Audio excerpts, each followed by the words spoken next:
collectif. On dénonce énormément l'utilisation de la souricière. Le droit de nombreux citoyens sont bafoués lorsqu'on utilise la souricière, qu'on pense aux touristes, aux flâneurs, aux badauds, qu'on pense à ceux qui travaillent le soir, qu'on pense aux cyclistes, mais également à tous les manifestants qui, sans raison nommée, sont arrêtés de manière totalement arbitraire. Dans notre cas, le 23 mai, on était plus de 5000 personnes et l'arrestation s'est faite quand on a décidé d'arrêter les 500 dernières personnes. Donc, il suffit que j'aurais été quelques mètres plus haut puis j'aurais pu passer dans les filets du système. Mais plus grave encore, le 23 mai 2012, qu'on peut dénoncer aussi, c'est le bris de confiance de la police avec les citoyens. Le bris de confiance est survenu quand, au départ de la place Élie-Gamelin vers 20h, plusieurs manifestants ont questionné Alain Simoneau, commandant au SPVM, pour lui demander s'il allait avoir une situation d'arrestation de masse. Et sa réponse, qui est filmée ce soir-là, il dit clairement que seules les personnes qui commettraient des actes criminels seraient arrêtées. Alors, tout ça est filmé, puis on se rend compte que finalement, la police a menti. Qu'est-ce que ça signifie pour le futur? Moi, je pense qu'on peut énormément s'inquiéter de l'utilisation des arrestations de masse, mais aussi l'utilisation abusive d'un ensemble d'arsenals légaux et juridiques qui visent quoi? Qui visent à faire taire la dissidence des nombreux mouvements sociaux qui pourraient s'opposer aux politiques gouvernementales. Merci.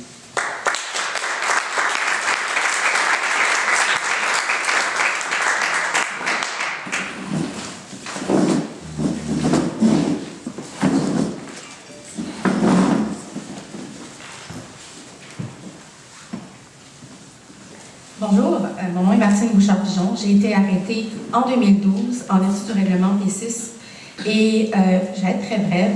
Je dois vous avouer qu'en préparant la conférence avec mes camarades ici présents et en écoutant leurs histoires qui sont incroyables, par le fait qu'il y a énormément de violence dans ces histoires-là, c'est des histoires qui sont absurdes et elles ont un caractère profondément injuste. La seule chose que je me suis dit, et c'est un peu ce qui est paru dans le témoignage de Judith, c'est que je trouvais mon histoire vraiment banale et ordinaire.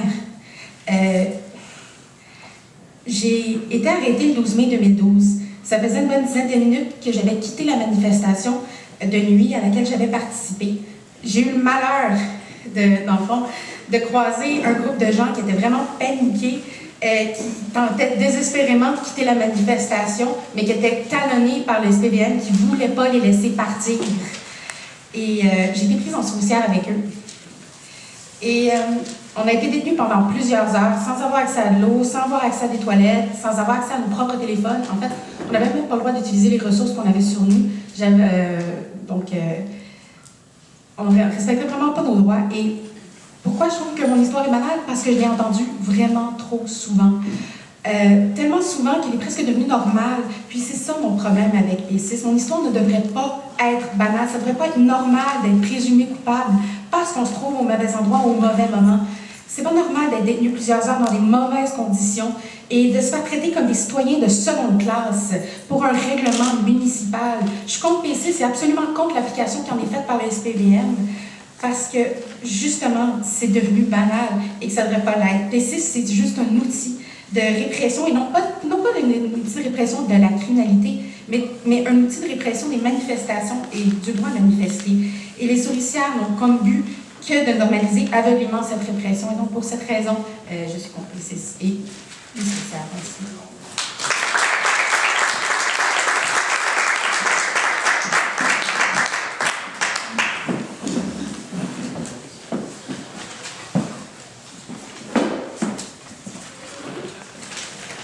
Bonjour, je suis Wendy Stevenson, un arrêté retraité ou vice-versa. J'étais partie de souricière du 5 avril 2013. Je vais raconter un peu mon histoire. En 1965, 3 marches ont été organisées dans le cadre de la lutte pour les droits civiques des Noirs. Parcourant près de 80 km entre les villes de Selma et Montgomery en Alabama, l'un des États les plus racistes des États-Unis. Le 7 mars 1965, lors d'une de ces marches, 600 manifestants ont été attaqués par la police locale avec des matraques et des gaz lacrymogènes. Cette date est passée à l'histoire sous le nom de Bloody Sunday. Pourquoi est-ce que je parle de Selma, Alabama? Parce que c'est récent, mais aussi, je peux dire que ce n'est pas juste 50 ans de Selma, Alabama et la lutte pour les Noirs aux États-Unis, mais c'était aussi 50 ans que je me suis impliquée dans des activités politiques. Ma première réaction à cette manifestation, c'était de participer dans une semaine de désobéissance civile à Toronto devant le consulat américain. Depuis ce temps-là, j'ai participé dans beaucoup de mouvements, contre la guerre au Vietnam, pour les droits des femmes, surtout en faveur du droit à l'avortement et pour des femmes Dr. Morgenthau. Je vivais au Canada anglais et j'ai lutté pour le droit du Québec à l'indépendance, contre la loi des mesures de guerre, ainsi de suite. Depuis ce temps-là, je n'étais jamais arrêtée, je n'ai jamais eu un record criminel, mais j'ai participé dans littéralement des centaines, si pas des milliers de manifestations. Alors, pour moi, c'était une grande surprise à 66 ans d'être arrêtée pour la première fois parce que j'ai manifesté pour le droit de s'exprimer. Moi, j'ai appris très jeune de ma famille que j'avais le droit de m'exprimer et j'ai pas arrêté depuis qu'ils m'ont enseigné ça. Alors, si on regarde maintenant toutes ces activités dans lesquelles j'ai participé, on peut voir que seulement personne questionne ces choses. Personne questionne c'était quoi la guerre contre Vietnam, c'était quoi la guerre en Irak, c'était quoi les mesures de guerre. C'est juste les plus rétrogrades de notre société qui le contesteraient. Et on n'était pas bien reçus dans ce temps-là. On était accusés d'être des extrémistes, des radicaux, des gauchistes, des menaces pour la démocratie. Avec la lutte étudiante contre la hausse des frais de scolarité, je sentais la même colère que je sentais autour de Selma.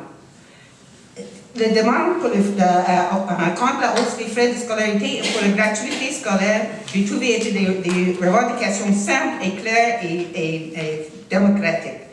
Alors j'ai retrouvé l'inspiration des années 70 et 60 en participant avec des manifestations et des soirées des casseroles, en appui de la lutte étudiante. Avec la loi 78 du gouvernement Charest, le débat à Victoriaville et l'adoption d'ajouts au règlement P6 pour le port des masques et l'obligation de fournir un itinéraire, il est devenu clair que l'intention du gouvernement du Québec, des autorités municipales et de leur corps policier était de frapper fort et d'essayer d'intimider le mouvement étudiant et les citoyens qui les appuyaient. Le 5 avril 2013, j'ai participé à cette manifestation contre le règlement P6 à la place Émilie-Gamelin. Une manifestation paisible, mais clairement en opposition au règlement P6. Et comme j'ai dit, pour la première fois dans 50 ans d'activité politique, à l'âge de 66 ans, j'ai été arrêtée. De même que 300 autres personnes. J'ai reçu une amende de 638 pour avoir fait une fois et demie le tour de place Émilie-Gamelin. Je me souviens qu'une femme du mouvement Mary en colère et solidaire a déclaré que la loi 78 du gouvernement Charest était une loi assassine. Je suis bien d'accord avec son évaluation et je dirais la même chose du règlement P6 et du projet de loi C-51 du gouvernement fédéral. Pas seulement à cause des attaques violentes et brutales contre les manifestations, mais parce qu'on peut qualifier leur but de but assassin. Ces lois visent à tuer dans l'œuf toute protestation, à faire peur à la population en général et à l'empêcher de s'exprimer contre la corruption, contre la guerre, contre les programmes d'austérité visant supposément un budget équilibré. Si on examine les agissements du gouvernement du Québec et de l'administration municipale de Montréal qui ont adopté ces lois, ça c'est des messieurs Charest, Tremblay et Applebaum, on peut comprendre pourquoi ils voulaient tellement nous bâillonner. Le règlement P6 à toutes les lois similaires doivent tomber, nos droits fondamentaux sont en jeu. Espérons, contrairement à la marche de Selma, cela ne prendrait pas 50 ans pour qu'on reconnaisse le rôle positif de la lutte étudiante et la lutte pour la liberté d'expression ont joué dans l'histoire du Québec. Merci beaucoup.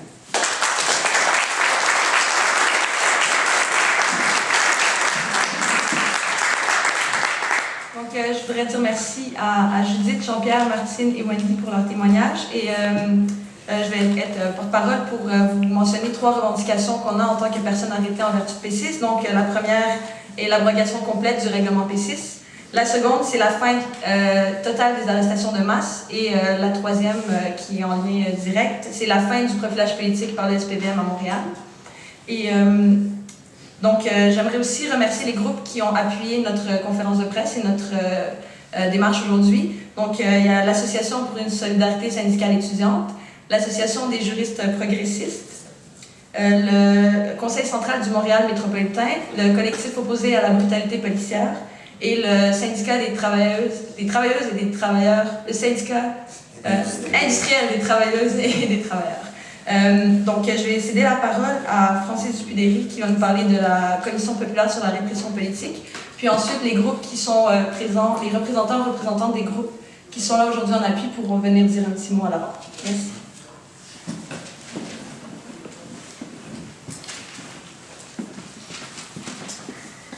Merci. Donc, je vais vous parler rapidement de la Commission populaire pour la répression, sur la répression politique. Je vais en parler aussi plus tard, après la conférence de presse. Donc, je ne vais pas non plus tout vendre mes punchs tout de suite.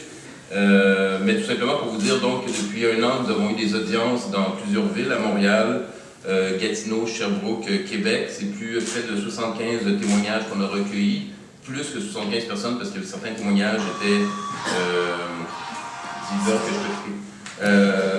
plusieurs des témoignages étaient en fait portés par plusieurs personnes, des groupes, des individus, différents réseaux aussi, donc évidemment le mouvement étudiant, les mouvements dits radicaux, mouvements féministes, mouvements autochtones, des groupes organisés, je pense à la Convergence des luttes anticapitalistes, au Parti communiste révolutionnaire, le PCR, des groupes écologistes aussi sont venus nous parler des différentes formes de répression, donc principalement évidemment la répression politique policière, mais aussi de la répression qui peut se jouer à travers les médias, la répression par des directions d'établissement, par exemple, d'enseignement, la répression par des agents de sécurité, des phénomènes d'infiltration, etc. Quelques mots quand même sur le cœur de la conférence aujourd'hui. Donc, évidemment, ces audiences qu'on a tenues nous permettent évidemment de comprendre que la question de PC, c'est des arrestations de masse, elle s'inscrit évidemment dans un contexte général de répression politique qui s'aggrave. En fait, la situation s'aggrave depuis au moins une quinzaine d'années. Il y a toujours eu de la répression politique et policière, mais en tout cas depuis une quinzaine d'années, selon les témoignages, la situation s'est aggravée en termes de brutalité, la question de l'intolérance de la police, le nombre aussi des personnes ciblées. À Montréal, on a quand même cette fierté d'avoir un des corps policiers les plus répressifs de la province et probablement du pays, le service de police de la ville de Montréal, le SPDM. Je tiens à rappeler que P6, en fait, était une demande du service de police. Ça faisait plusieurs années, en fait, que le service de police demandait